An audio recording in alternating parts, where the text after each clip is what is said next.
full of possibilities.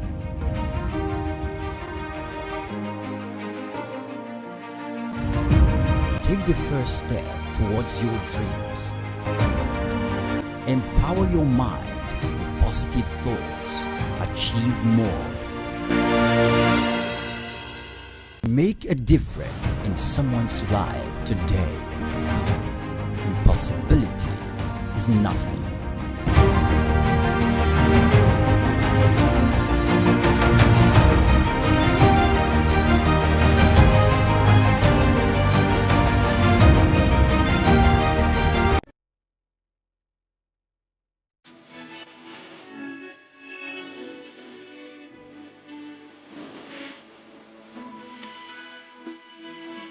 Welcome to the Achievers Book Club. I'm Sarah Undu and I'm thrilled to be your guide as we delve into the pages that inspire, challenge and propel us towards greater achievements.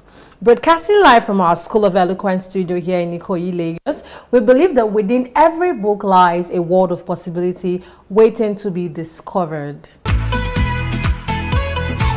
Today, we are not just reading a book, we are engaging with a timeless classic, a blueprint for success that has transformed millions of lives across generations.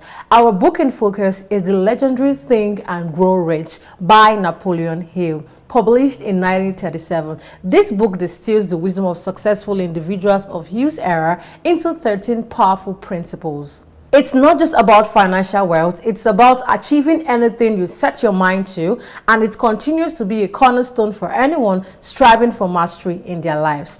This book teaches us that true wealth begins in the mind. To help us dissect the profound principles of Think and Grow Rich, we have a very special guest in our studio today. He's an icon in the motivational space, a true beacon of inspiration, Mr. Motivator. Welcome to the Achievers Book Club, Mr. Motivator. Thank you very much, Sarah. It's good to be with you. Thank you. You're welcome. So we're going to dive right into the book. So Napoleon Hill begins with desire and emphasizes on a definite purpose. He says whatever the mind can conceive and believe, That's right. it can achieve. How crucial is this concept, especially for Nigerians navigating our unique landscape of opportunities and challenges? Absolutely. You picked those two words very intentionally.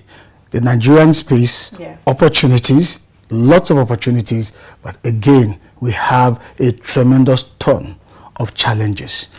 Nigeria could not have provided us with a better testing ground for the principles from Napoleon Hill's books, because it first highlights the importance, the central idea of thoughts being things.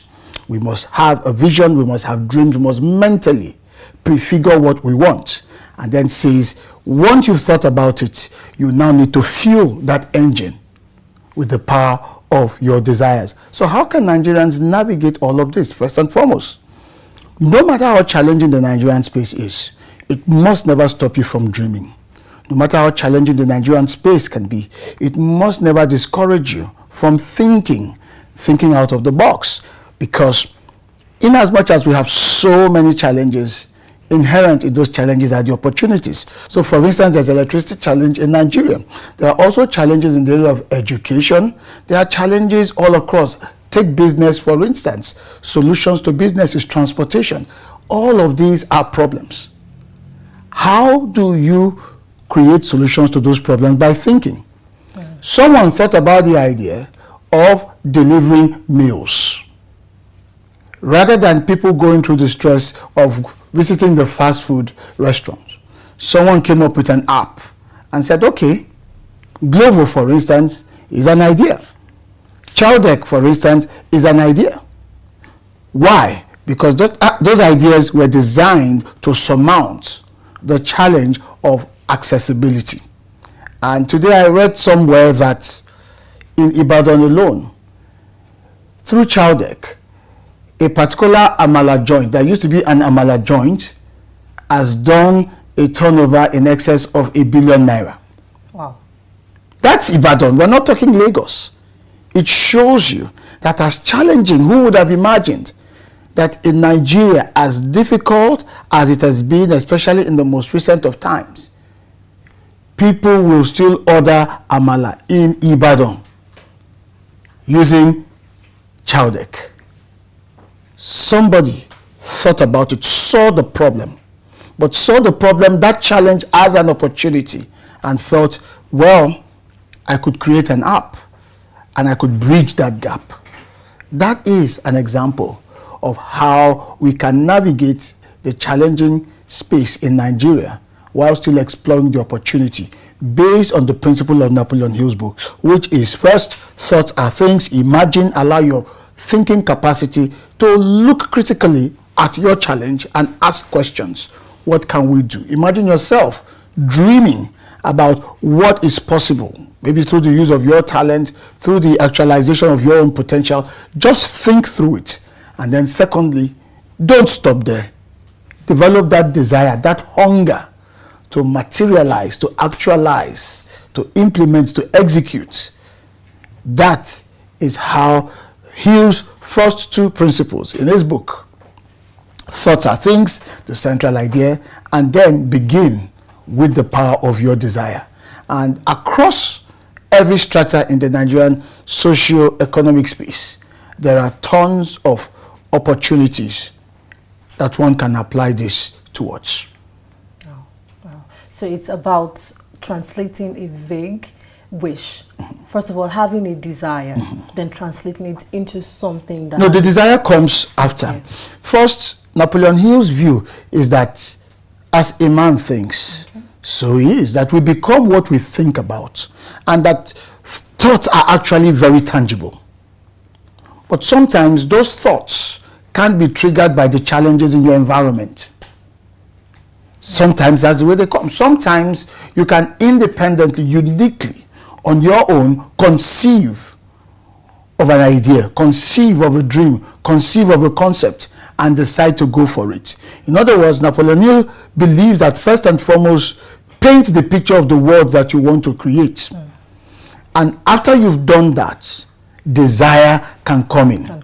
There is no point having a desire without a predirection. There is no point. I mean, you can imagine having a desire and you are in this vague environment. There is no clear direction to channel that desire towards. It will not make sense. So dream first, and then ignite the energy and the passion within you towards attracting or actualizing those dreams. In fact, the dream should trigger a burning desire within you to go for it. Hill does not, however, rule out the fact that in all of us as human beings, inside all of us, there is that innate hunger to be something special, to do something special, to achieve something exceptional. He doesn't rule that out. That's also part of the desire that we all have. But again, what is the essence of the desire if there is no vision, if there is no direction, if there is no expectation, if there are no goals? So that's why thoughts are things, and thoughts must start the process towards success. Wow, absolutely. That's a great one, Mr. Motivator. Mr. Motivator, another powerful principle is the mastermind alliance, the coordination of knowledge and effort between two or more people for a definite purpose. So, in a society like Nigeria, where community is so central, how can individuals truly leverage this concept for achievement? It is true that community is a very central part of Nigeria, but the way I look at how community works in Nigeria is that it is too social. Too social in the sense that if you're married, you have a family, and your mother lives close by, you can bank on her help to support you with child upkeep, for instance. If you're facing an economic challenge and it becomes knowledge to most of the people in your ecosystem, everybody bands together. That's fine. So it provides us with this, what I would call, unseen social safety net. That has always been the traditional African approach to community. But Napoleon Hill is saying to us in his book, Think and Grow Rich, with reference to the Mastermind Alliance, that now is the time to elevate beyond the social capital of community to mental capital of collaboration. So you see that it ties us back into the first principle, the central idea about thoughts, thinking, visioning, developing that mental capacity. To say, look, imagine the fact that you enjoy the support of your siblings because they live close by or they live within the range of support for you. They can be there to help you socially. There's a wedding, everybody bands together, we all go there. There is a crisis in the family, someone is willing to stay off work and be there to sit in and all of that. Just imagine that we enjoy all of that and we become so closely knit at that communal social level. Think about the exponential value that we could all derive, especially in adding value, creating economic possibilities and great wealth, if that synergy was a mental one. Absolutely. Was a mental one. Your knowledge, your inspiration, coming, collaborating with mine. So what would have taken me 2 years to do, we cut the time and make it even shorter and faster to accomplish within 2 months. That is the essence of Hill's view about how we can truly be communally successful. In other words, nobody actually succeeds alone. True. Success requires partnerships. It requires collaboration. In fact, if I may borrow from John C. Maxwell's book on leadership, it talks about the dream and the team to realize the dream. No dream can succeed or materialize without the support of having a team. So the concept of a mastermind alliance is saying build your own team. Find people of like minds. That's the point. People of like minds. Even the book of Proverbs says it. He that walks with the wise shall be wise. Iron sharpens iron. Find people of like minds and then ally. Ally with them, associate with them, build partnerships, share what you know and learn what you don't. And in that way and manner, because there is a common interest in success or in succeeding, we can aggregate and compound the effort of thought, of ideas, of insights, and reap the benefits in far more exponential manners than would have achieved alone. But the key is, are we thinking in the same direction? Are we thinking the same concept, the same principles? Do we share a collective disposition towards how to become more successful, more productive in life? That is what that alliance is about. So I encourage Nigerians to collaborate more. I think we see a lot of that amongst the musicians. They call it collabo. They collaborate more, and you can see how it's helped many persons or many musicians, artists would never have learned about, but they collaborate. So it's not just collaboration in terms of, okay, somebody is higher up there, so I want to just latch onto them so that I can derive some advantage to lift me. You can also contribute. It's a collaboration of collective contribution. Not you being a leech. Not the opportunistic mentality of using others, of riding on the crest, on the wave of others, but saying, I come into this with some value. It might be from my experience or my expertise or exposure, whatever it is. And you come in with yours as well. But think of what we can create together.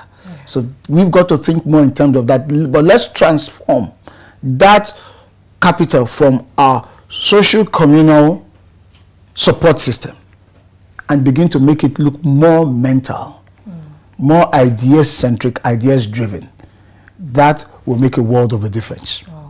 So, Mr. Motivator, it's not just about networking, but having a strategic, purposeful collaboration. Absolutely. With people. There must be an intent towards it. Why network if you won't, one, be bringing value into that space, and secondly, if you don't share something in common, there's got to be some kind of alignment amongst all the parties coming together. Yeah, that sparks a lot, Mr. Motivator. Absolutely. Okay, Mr. Motivator, no journey to achievement is without its challenges, especially in our dynamic environments. Yeah. Hugh dedicates an entire chapter to persistence. Absolutely. What does true persistence look like? How can we even cultivate it when things actually get tough? That's perhaps my best chapter in that book, the one I love the most, persistence. I particularly love it because it was a statement from Brian Tracy, one of my good old friends, that inspired me to go take a look at that chapter again. Brian Tracy makes a statement many years ago, and I stumbled on it. He said, anyone that persists and persists and persists eventually succeeds. That inspired me to go take a look at that chapter again, and I grew very fond of it. Now, you're talking about how can we, or what it takes to be persistent, especially in this kind of environment. Number one, believe very well in what you have set out to do. That's non-negotiable. Don't have feelings for it. Morph the feelings towards your idea, your vision, your goals, your dreams into commitment, meaning that you have mentally resolved. No negotiations. I want to build this business. No negotiation. I want to go into this partnership. No negotiation. I want to write this book. No negotiation. I want to study this course. I'm over 60, but no negotiation. I want to go for my master's degree or go for my first degree. Because that resolution is key to bolstering you, strengthening you for the setback you are about to encounter, because you will. That is what opens the door. That is what necessitates persistence. That is what necessitates persistence. You must first and foremost resolve that, wait a minute, I've made up my mind. I'm going to do this. It means that there'll be good days and there'll be bad days. There'll be days you feel good about it. You feel hippie. Wow, today was a very good day. I felt so fantastic about it. I felt so great about it. There'll be those days. But there'll probably be many more days where you feel so cold, so downhearted, and just wonder, come on, I don't really feel up to it today. But it is that resolution, that resolved mind, that made up mind that will pick you up on those days when you don't, that are good and upbeat about your goals, your visions, your dreams, your aspirations. Why? Because you've laid the foundation of persistence by resolving from the beginning. So when we resolve, we are effectively shielding ourselves, preparing for challenges of setbacks, discouragements, difficulties, because our mind is already made up. Okay, so there's a difficulty, that's fine, we're not going back. Let's find a way around it. Being flexible. Absolutely. Or let's find a way through it, underneath it, above it, or let's ask for additional hands. You watch Who Wants to Be a Millionaire. When you get stuck, they give you lifelines. They tell you, you know what, phone a friend, or try your 50-50, or ask the audience. There's got to be something for you to at least summon to engage that setback in order to keep the journey alive till you get to the destination. And that is also the case. Recently, we've had very difficult economic challenges, significant downturns across the entire space. But I've seen so many people who have continued to pursue their visions, continued in spite of the difficulties, in spite of the inclement weather, in spite of the challenges of people. You're running a business, you employ people, they are proving to be a challenge, proving to be difficult, and then some people leave long they can hold out till they reach their desired goal. Tried one technique, it hasn't worked, the students seem to be falling behind. Don't be discouraged. Don't fold your arms and say, well, I've done my best. That's one key deceit that most people fall for. Well, I tried. There's the movie Star Wars, and I please only do. So when we keep on in the Nigerian context, oh, I've tried, that is not enough. You must keep doing. So for that student that you're the teacher, you must be persistent. Okay, this methodology hasn't worked. Let's try something else. Maybe I need to study my student more to understand their capabilities and their interests. Or maybe I need to adapt my techniques. You continue until gradually you arrive at a model that could eventually not only solve that problem, but become a model that could go on to do bigger things. Why? Because you persisted. You never gave up. That is the mentality, and we can apply this. Everyone can apply this across all fronts of human endeavors. But resolve, make up your mind from the beginning, and then keep going at it, keep course